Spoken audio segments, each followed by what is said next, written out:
네, 2001년에 있었던 배산 여대생 살인사건입니다. 부산에서 가장 오래된 미제 사건이라고 합니다. 부산광역시 연제구에 배산이라는 작은 산이 있대요. 높이가 250m 정도라서 막 높지가 않아가지고 동네 사람들이 산책이나 운동 겸 해서 배산에 자주 간다고 합니다. 2001년 2월 4일 오후 5시 반 정도에 동네 주민 한 분이 배산에서 평소처럼 강아지랑 산책을 하고 있었대요. 근데 그날따라 강아지가 평소 다니던 산책로가 아니고 사람들이 잘 다니지 않는 숲으로 막 뛰어갔대요. 그래서 그 주민도 어쩔 수 없이 강아지 따라서 숲을 쪽으로 들어갔는데 아주 기겁을 했다고 합니다. 왜냐면 저기 숲을 바닥에 피를 흘린 채 죽어있는 젊은 여성의 시체를 발견했기 때문이었습니다. 피해자는 사건 현장에서 150m 정도 떨어진 주택가에 살던 당시 22세 대학생인 김선희 씨였어요. 시 씨는 옆으로 누운 자세로 눈을 반쯤 뜨고 피를 흘린 채 죽어 있었다고 합니다. 시 씨는 옷차림이 좀 이상했다고 해야 되나? 집에서나 입을 법한 구멍난 추리닝 바지에 헐렁한 티셔츠, 그리고 겨울 코트를 걸치고 있었대요. 거기에 양말을 추리닝 바지 위까지 올려서 신었고, 근데 운동화가 아니라 낮은 구두를 신고 있었대요. 어쨌든 전반적으로 등산에는 전혀 어울리는 복장은 아니었다고 합니다. 부검 결과 시신에는 복부 한 군데랑 목 한 군데 해가지고 총 2군데 칼에 깊게 찔린 상처가 있었대요. 사인은 복부에 1000mm 이상의 과다 출혈로 인한 저혈량성 쇼크였고, 목에 찔린 상처는 치명상은 아니었다고 합니다. 성폭행의 흔적이나 몸에 멍이나 찰가상 같은 저항의 흔적은 없었고, 또 끌려왔거나 시신이 옮겨진 흔적도 딱히 없었다고 합니다. 시신에 방어흔이 전혀 없었다는데요. 이 방어흔이라는 게 보통 사람이 칼로 공격을 당하면 본능적으로 그 칼을 손으로 맞게 돼 있대요. 그래서 손에 방어흔이 남거나 그러는데 그런 흔적들이 전혀 없었다고 해요. 그래서 전문가들은 일단 김선희 씨는 범인이랑 정면으로 마주본 상태에서 범인이 김선희 씨의 복부를 갑자기 찔렀고, 그렇게 무방비 상태에서 일격을 당한 김선희 씨가 복부에서 다량의 피를 흘리면서 쓰러진 거라고 해요.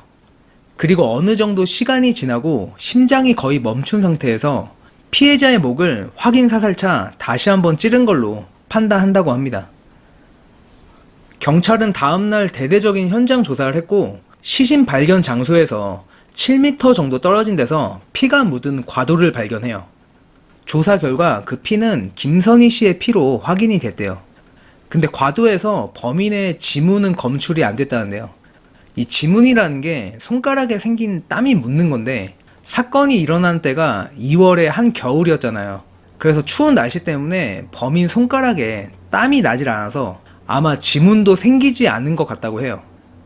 거기에 현장이 흙바닥이 아니라서 피해자나 범인의 족적도 남아있질 않았대요. 경찰이 흉기인 과도에 대해서도 조사를 열심히 했는데, 근데 이게 또 1년에 한 7,000개 이상 생산이 되고 이미 전국적으로 수십만 개가 판매될 정도로 되게 흔한 과도라서 사실상 범인을 추적하는 건 불가능했다고 합니다.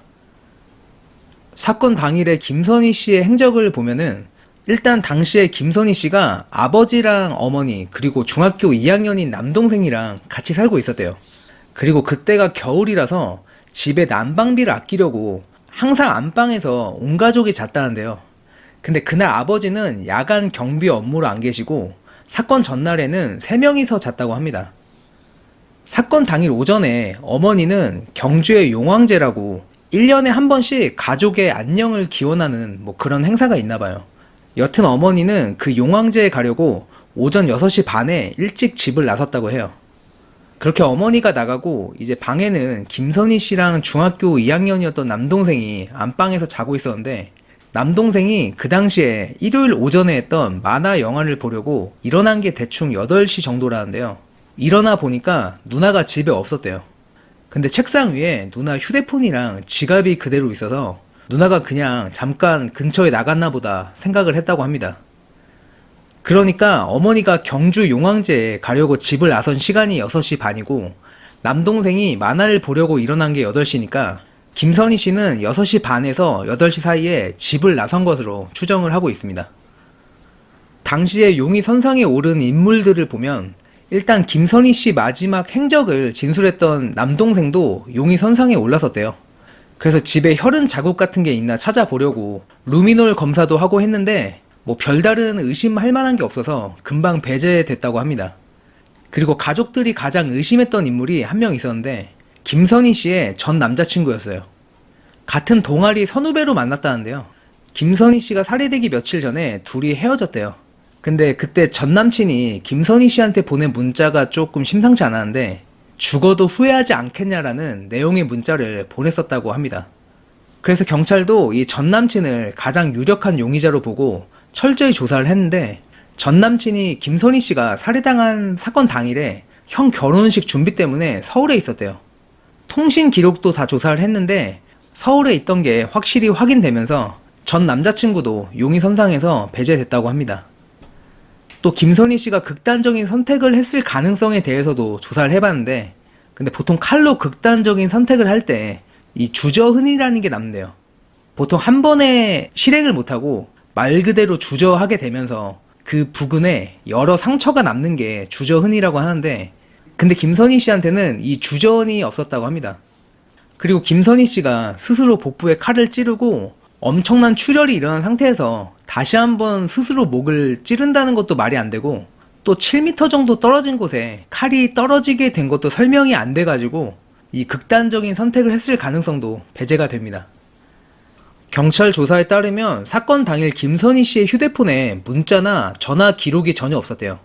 그리고 김선희 씨가 발견됐을 때 너무나 편한 잠옷 차림에 외투랑 구두만 신고 휴대폰이나 지갑도 없이 나간 점 등을 보면 범인이 김선희 씨랑 아주 친분이 있는 면식범이고 사건날 오전에 직접 김선희 씨 집으로 찾아와서 문을 두드리거나 소리를 내서 김선희 씨를 밖으로 불러냈을 거라고 추정을 한다고 해요. 그래서 동네 주민들 상대로 오전 6시 반부터 8시 사이에 김선희 씨를 본 목격자를 찾았는데 끝내 목격자는 나타나지 않았고 그 뒤로도 별다른 성과 없이 그대로 장기 미제 사건이 됐다고 합니다. 그리고 그렇게 16년의 시간이 흘렀고 지난 2017년에 그것이 알고 싶다 해서 이 사건에 대해서 방영을 하면서 새로운 국면을 맞이하게 됩니다. 방송 내용 중에 중요한 것만 보면 일단 김선희 씨 남동생이 사건 당시에 혹시 자기가 뭔가를 보거나 들었을 수도 있다면서 최면 수사를 자청하는데요. 그렇게 남동생의 최면 수사가 시작됐고 2001년 2월 4일 오전의 기억으로 돌아간 남동생이 잠을 자고 있는데 갑자기 밖에서 누가 누나를 불러내는 소리가 들린다고 해요. 근데 그 사람은 여자였고 누나 목소리는 아니었다고 합니다. 그리고 영상 전문가가 사건 장소인 배산 중턱에 숲을길 경사를 3D 영상 분석을 해가지고 범인의 키를 특정하는데요. 범인의 키는 150에서 160 초반 사이라는 결과가 나와요. 그래서 남동생의 최면 결과도 그렇고 키가 150에서 160 초반이라는 것 때문에 범인은 여자일 가능성이 높다는 주장이 제기됩니다. 그리고 사건날 아침에 배산 근처에 사는 어떤 주민이 자기가 자다가 오전에 악 하는 여자의 외마디 비명을 들었다는 증언도 나와요. 방송 이후로 관련해서 이야기가 나온 게 일단 김선희 씨가 얼굴도 단아하고 예뻐가지고 학교에서 남자들한테 인기가 되게 많았었대요. 그래서 혹시 과나 동아리에서 여자들 간의 뭐 신경전이나 갈등으로 인해서 살해당한 게 아닌가 하는 이야기도 있었고 또 김선희 씨가 나온 고등학교가 펜싱부로 되게 유명한 학교래요. 그래서 혹시 펜싱부 출신 여자 동창 중에 하나가 김선희 씨를 살해한 게 아니냐고 뭐 여자지만 펜싱부라서 일격에 복부를 찔러가지고 살해한 거 아니냐는 이야기도 나왔어요. 근데 그 알 방송이 나간 지도 벌써 8년이나 지났는데 아직까지 범인 잡았다는 소식이 안 들려오는 거 보면 여전히 미제 사건으로 남아있는 것 같습니다. 제가 어렸을 때부터 그 알 팬이기도 하고 원래 추리나 범죄, 미제 사건에 되게 관심이 많은데요.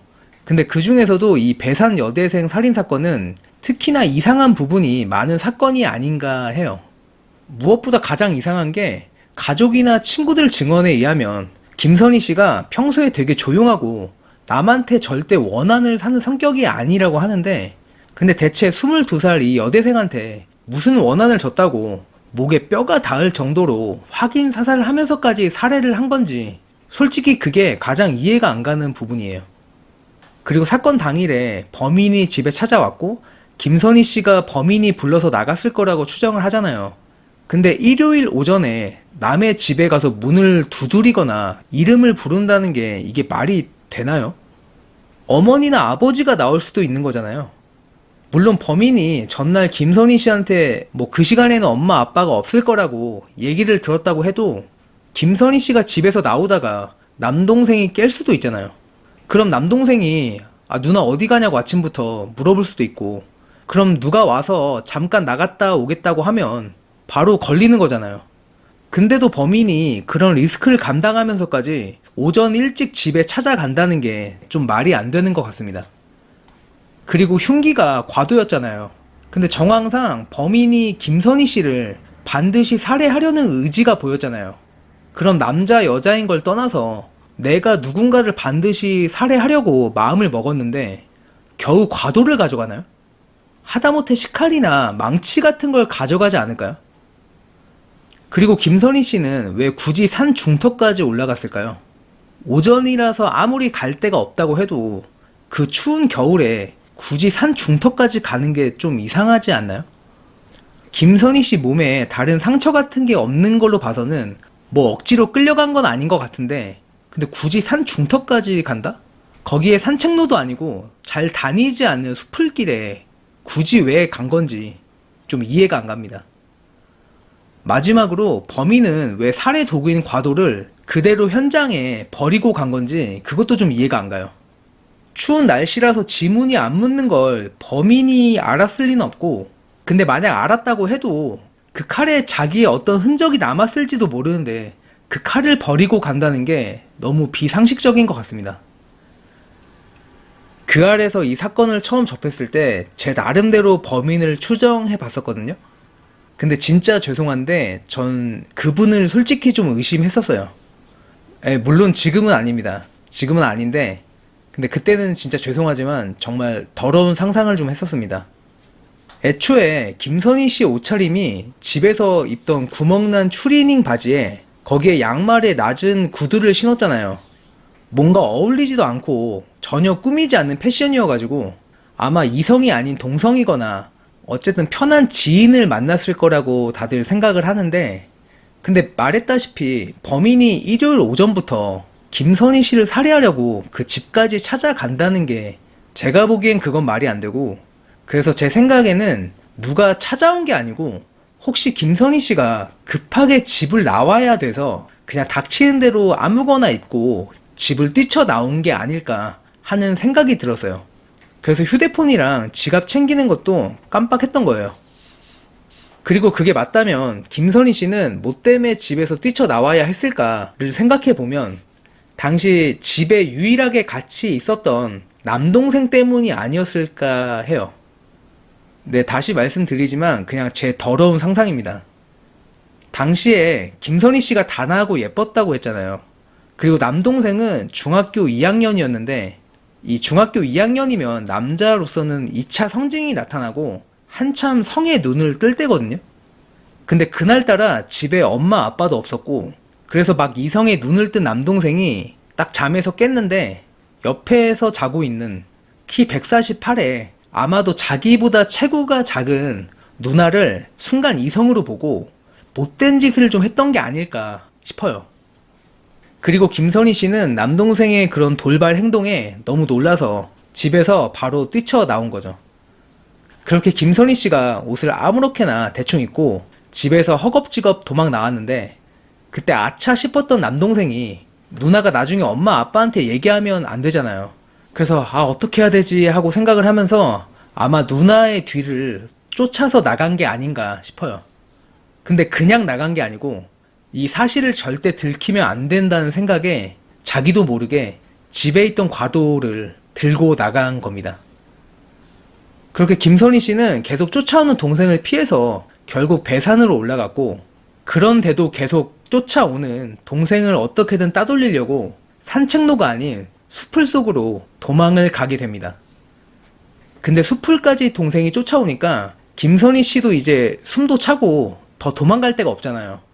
그래서 이제 동생이랑 좀 이야기를 하려고 했겠죠. 그래서 그렇게 동생을 정면으로 마주 하는데 순간 동생이 주머니에서 과도를 꺼내가지고 김선희 씨의 복부를 찌른 거예요. 그때 악 하고 비명소리가 났고 아마 그거를 근처에 사는 주민이 들었던 게 아닐까 싶습니다. 그렇게 복부에 칼을 찔린 김선희 씨는 피를 흘리면서 쓰러져요. 그리고 코트 때문에 남동생한테 피가 튄 것 같지는 않아요. 어쨌든 큰일을 저질렀다는 생각에 두려움을 느낀 동생은 어떻게 해야 하나 고민을 하다가 이왕 이렇게 된 거 반드시 죽여야 한다는 생각에 결국 쓰러져 있는 누나의 목까지 찔러요. 그리고 칼을 저 멀리 던져버리는데 이것도 아마 성인이면 절대 하지 않았을 행동이었을 거예요. 근데 중학교 2학년이라서 가능한 행동이 아닌가 싶습니다. 그알 방송에서 남동생이 갑자기 최면 수사를 자청했잖아요. 그리고 최면 수사에서 사건 날 아침에 어떤 여자가 누나를 부르는 목소리가 들렸다고 했는데 근데 그때 당시는 추운 겨울이라서 2층에 창문도 아마 닫혀 있을 거고 현관문이나 방문도 닫혀 있는데 자는데 여자 목소리가 들렸다? 저는 좀 이해가 안 갔습니다, 솔직히. 그리고 16년 전인데 아무리 최면 수사로 그때의 기억으로 돌아갔다고 해도 그게 누나 목소리였는지 아닌지 어떻게 확신을 하는 거죠? 그래서 어쩌면 남동생이 자기는 용의 선상에서 벗어나기 위해서 범인을 여자로 몰아간 게 아닌가 하는 생각이 들었습니다. 또 방송에서 3D 영상 분석으로 범인 키가 150에서 160 초반 사이라고 했었잖아요. 근데 김선희 씨 키가 148인 걸 보면 아마도 김선희 씨네 집안 사람들이 키가 다 작은 걸로 추정이 되거든요. 그리고 사건 당시에 남동생이 중학교 2학년생이었는데 그럼 아마 당시의 키가 160은 넘지 못했을 거예요. 그러면 그 아래서 추정한 키랑 남동생 키가 또 이게 얼추 맞습니다. 어쨌든 이런 이유들로 그 알 방송을 봤을 때 아, 동생이 범인이구나 생각을 했었는데요. 근데 이걸 설마 저만 생각했을까요? 경찰도 충분히 의심을 했을 거고 아마 관련해서 조사도 빡세게 했겠죠. 근데 뭐 딱히 나온 게 없으니까 동생이 범인으로 특정되지 않았던 것 같습니다. 네, 그냥 그 당시에 그 알 보면서 저 혼자 상상을 했던 거라 다시 한번 남동생 분한테 죄송하다는 말씀 드립니다. 어쨌든 진짜 미스터리한 미제 사건인 것 같습니다. 혹시 여러분들은 어떻게 생각을 하시는지 댓글로 의견을 남겨주시면 감사드리겠습니다.